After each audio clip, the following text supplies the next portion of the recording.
Just wanted to quickly jump on here and chat about exacerbation and villainization.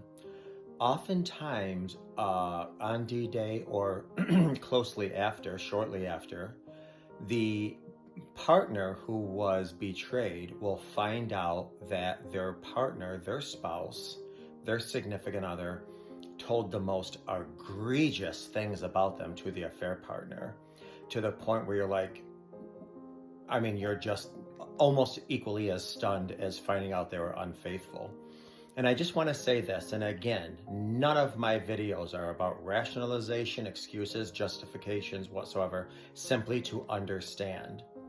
And one of the things that happens is that when somebody steps out of the relationship, they have to villainize you in order to alleviate and eradicate their own guilt and shame, but they also have to exacerbate and expound and elaborate on the things that were, quote, destructive in your relationship or marriage, because that adds to the villainization, which adds to the alleviation of guilt and shame. So, he or she doesn't do the dishes, and then he or she puts me down, and then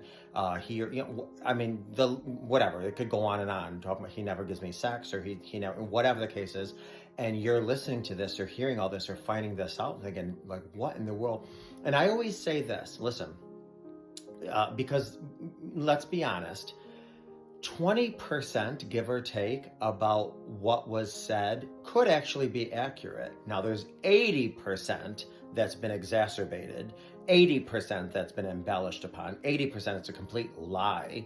But there could be a little bit of truth. And if you're going to reconcile and rebuild, one of the things that eventually needs to happen is you have to discuss what were those, which is going to come up anyways organically.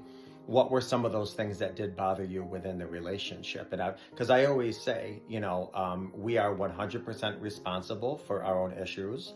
We are 100% responsible in how we show up in our relationships. However, we have zero responsibility in the infidelity. Unless we're the ones committing it.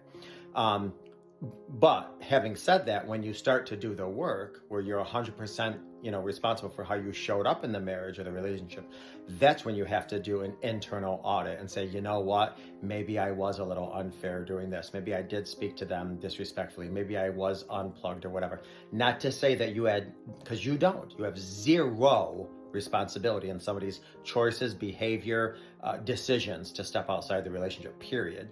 But when you're about to rebuild and create a new normal, you do have to visit those things that are bothering both parties. So the more you know.